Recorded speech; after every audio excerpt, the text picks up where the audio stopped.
Good evening and welcome. Tonight we'll be going over the history and geography of Bulawayo in Zimbabwe. Now, a quick note about the name. Bulawayo is how you pronounce it in the language I speak, American English. Pretty much every source that I saw pronounced it Bulawayo. So I assume that's how you pronounce it there, but I'm going to stick to Bulawayo because that just makes things a lot easier on my channel to pronounce them how I pronounce them. I always use the example of, I say Paris, but there they say Paris. I'm not about to say Paris, it's Paris. So I'm going to say Bulawayo. Just know that's how you pronounce it in English. No, that's not how they pronounce it here in Zimbabwe. Bulawayo is the second largest city in Zimbabwe after the capital city, Harare. Up here. It is in a region known as Matabeleland, down here in the south of Zimbabwe, which is the home of the Ndebele peoples. I assume that the white settlers, I should say, the British, I should say, goodness, couldn't pronounce Ndebele, so they said Matabele, which is how we get Matabeleland. I assume that's how that works, because a lot of things are renamed in Southern Africa, South Africa, so on and so forth, because the British couldn't pronounce it. So, Matabeleland is what it's called. It's the home of the Ndebele. Bulawayo's nicknamed the City of Kings. We'll find out why that is very soon in history. Of course, we're just talking about the city today, but this city is important to Zimbabwe because it is a jumping off point for many of Zimbabwe's famous sites. Sorry for my squeaky desk there, sorry about that. The nearest being Matobo National Park. The Matobo Hills are just over here. They're absolutely stunning. It's a UNESCO site too. The Hwange National Park, which is pretty much like the Kruger of Zimbabwe, which, by the way, is literally just right. Can you see it? Kruger? Literally right there in South Africa. Not to mention the Kalahari Desert is just right here. You got the Makati Pans just right there. But, of course, one of the most famous sites in Zimbabwe is just over here. Victoria Falls. So a lot of people who come to see Victoria Falls will, have their base here in Bulawayo and stay here and travel to all these sites. Great Zimbabwe is just right here. Great Zimbabwe, the country's named after. Really beautiful archaeological site of the Shona. That ancient kingdom there. So yeah, you can see all kinds of beautiful sites here in southern Africa and Zimbabwe just by staying here in Bulawayo. Pretty neat, I think. I think we're going to have to go there someday because Kruger, Victoria Falls, Okavango Delta is just over here. Can you see right there? Those are all like bucket list places for me. So I'm probably going to stay in Bulawayo someday. And you know what's funny? I'm doing my library summer reading, and one of the books I read was The Man in the Brown Suit by Agatha Christie. Loved it. I've never actually read an Agatha Christie book before, and I was enthralled, but they wound up in South Africa and traveled around South Africa, and they even came to Bulawayo. Significant events happened at Victoria Falls. It was great, and I was like, hey, I read that part when I was like knee deep in Bulawayo research, and I was like, no way. Wild. Great story, by the way. Fun little mystery. I did not solve it by the end. They got me. If you hear little sounds happening under my desk, that's the kitten. She woke up apparently in the middle of this, so we'll see how that goes. Hopefully she doesn't cause too much chaos. But let's talk about the history here in Bulawayo. Bulawayo was actually founded in 1840 by the Ndebele kings, most notably by King Lobungula. King Lobungula, he was the last of the Ndebele kings. There was a small civil war at that time. He fought a battle here and won, so he renamed this area Bulawayo, which means the place of fighting or place of killing. Very intense. In 1893, the British and the Ndebele fought the First Matabele War for who would control this area. The British won. They occupied the area here. I should note the Ndebele are like distant cousins of the Zulu in South Africa. And during Shaka Zulu's reign, during the Mfakane, when many different peoples were pushed out or fled from Shaka Zulu, they migrated to different parts of southern Africa. The Ndebele like slowly moved like toward this way, and you can find them like here in Zimbabwe and in northern South Africa today. That's kind of the zone that they ended up in during that time. So that's why they were there when the British arrived. They fought that war to control the area here. But they came back for revenge. In 1896, they fought the Second Matabele War when Bulawayo was attacked by the Ndebele warriors, who, if you were white in this town at the time, bad news for you, bad place to be. But the British sieged the city, and the Ndebele had to eventually give up and let the British have it back. This was, of course, during the reign of Cecil Rhodes, who controlled the De Beers Diamond Company, and therefore this whole section here of southern Africa, Zambia, and Zimbabwe today, they called it Northern Rhodesia and Southern Rhodesia. So this was Southern Rhodesia, named after Cecil Rhodes. Cecil Rhodes had this vision of building a railroad that went from Cape Town, South Africa, to Cairo, Egypt. A lot of things in the way between those two cities. So he got stuff done, but it did not complete that vision. But that railroad was built through Bulawayo, which made it a much easier town to access and get goods into, and really kind of grew during this area of British occupation when it was Southern Rhodesia. Of course, after independence, it would become Zimbabwe. They would get rid of all the colonial names. What is my cat poking at? 1 second. Get in. Make sure she's not. No. See, I knew she was getting into something she shouldn't be. She was about to start knocking things over. Do you want to come up and say hello? Or are you too crazy? Oh, I got her. She might be too crazy. But there's the kitten. Oh, she's going to sit down here with us. Okay. Hi, baby. This is Bonnie, by the way.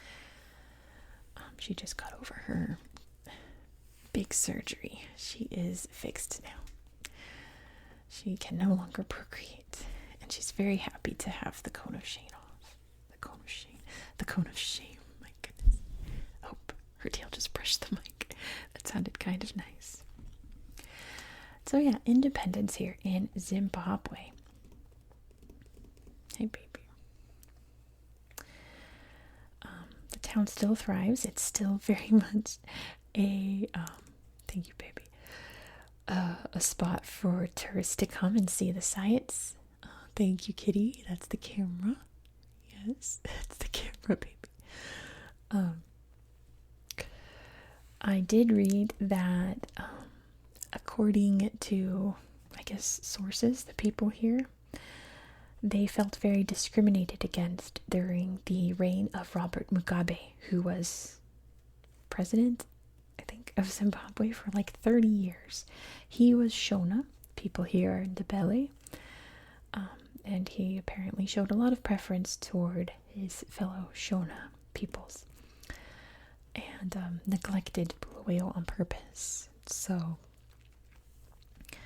but he is no longer the ruler, and he's no longer on this planet alive. So that's apparently not happening anymore. So that's good news for Bulawayo, I suppose. But that is where we are today in history. My cat is crazy. My other cat, a jaguar, he gets really irrationally angry at pencil erasers. I don't know if she's the same yet. He's bit this eraser more times than I can count. But yeah, it's time to head over to the tablet and look at Bulawayo on Google Earth. I'm gonna have to figure out what to do with this little kitten. I don't know. She's very silly. Very silly girl. Oh no, she's got me now. Great. Okay. As much as I'd like to stick around and play with the kitty, she needs to go back to sleep, and we need to go check out Bulawayo on Google Earth. So at some point, I'll wrangle her away, and we'll check it out on Google Earth. Let's go. Here we are in Bulawayo province, which is just the city of Bulawayo. But let's zoom out so you can see exactly where we are in the world. If you don't know where Zimbabwe is, that's okay. You're about to learn right now, so don't you worry. Here's beautiful Africa. We are in southern Africa here. Zimbabwe is right here. A landlocked country right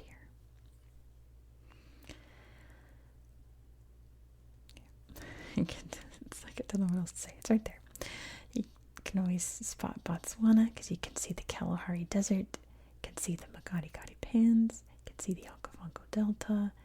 Zimbabwe's right next door. That's how you can find it. So here's Bulawayo.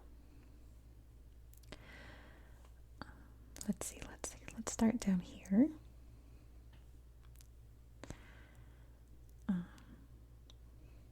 Wait, I'm lost. Wait, here we go. Goodness. It's like, where's the center of town? Over here. You can definitely tell this was the part that the British built because it's just one big grid. And it's sprawled out ever since into much more non-colonial British-looking territories. You can see some railroad there, can't you?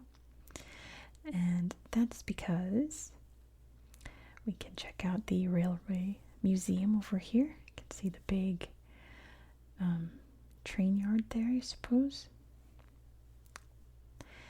But the railway museum, where we can see all these beautiful old trains that came through Bulawayo, through Rhodesia.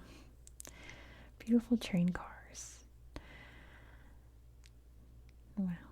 Luxury ones, steam ones. There's little items inside that people would have probably used on the train. One of these little traditional little carts that you see in cartoons. Look at it go. I've always thought those would be fun to ride on. Old Rhodesia railways there. All these old out-of-commission trains. Look at the little, I guess, waiting area, right? A medical train. Oh, that's it. Pretty neat. I found a really neat place that is like a relic of the old colonial style here. I believe it's over here. I think post office. I think it's right there. I have it saved. Let me see. No peeking at the spoilers. There we go. And of course it's not going to go. Oh, it is going to go. But Google Earth is crashing. Of course, it was right next door. I was awfully close. So that was this building. It was this building. Are you going to crash now? It's thinking about it. Okay. The Bulawayo Club, which the inside is all very British colonial style. I can't describe it any other way. It looks like in Lawrence of Arabia when he's in the club in Cairo. It looks exactly like that. or like in English Patient, but that's in northern Africa, but kind of same little like, club area. Oh, and you can even get some British food there still. Big old British breakfast with your baked beans and tomato and tea, of course. Oh, cool old telephone. Traditional breakfast there. The milky tea, my favorite. I almost made some tea before I made this video. But I'm just drinking water. Good old water. What's this? It says it's a... I don't know. Oh. Statue of Como. It looks very... see if we can see a better view. He looks very North Korean, doesn't he? I bet you anything. That statue is made in North Korea. I bet you anything. But we can also see City Hall.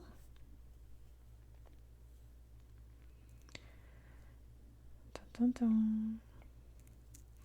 Which, if I'm not mistaken, this was commissioned by Cecil Rhodes, because this was where, pretty necklace, where King I just forgot his name, King Lopungula's like main headquarters was, I guess, his home.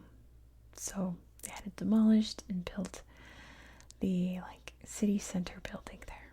So I assume it's this building.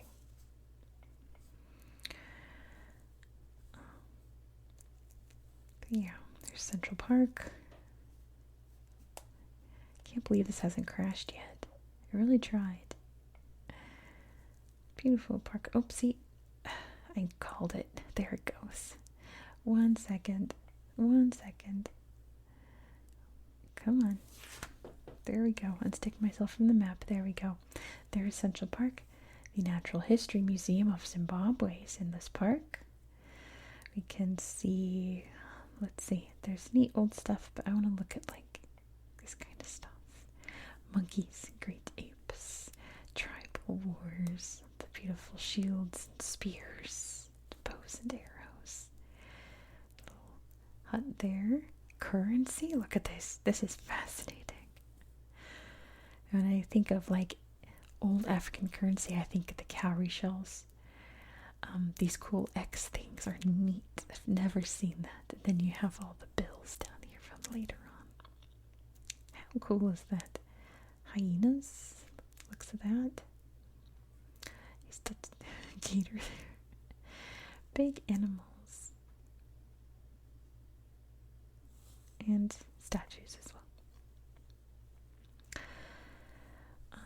Outside of the main city center, we actually have some nature reserves, and the biggest one is the Chapadlala Sanctuary. There's some good pictures here of some nice little animals.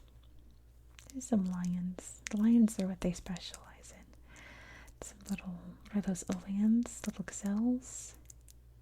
Sleepy lions. Zebras there. Can you see? The camouflage. Very lazy lions. Very sleepy. Goodness. Oh my gosh. Hopefully that's what my kitten looks like right now. She got off the desk finally. And I don't know where she went because it's dark in here. But I assume she's sprawled out on the floor in a pose very much like that. See, here's the lion's den. Let's see the lions. Oh. Like, it's literally their den. That is where they are. There's a lion out there somewhere. But yeah, this big area here. The Rhodes Bulawayo Sanctuary. Uh-oh. That can't be what it's still called. There's no way.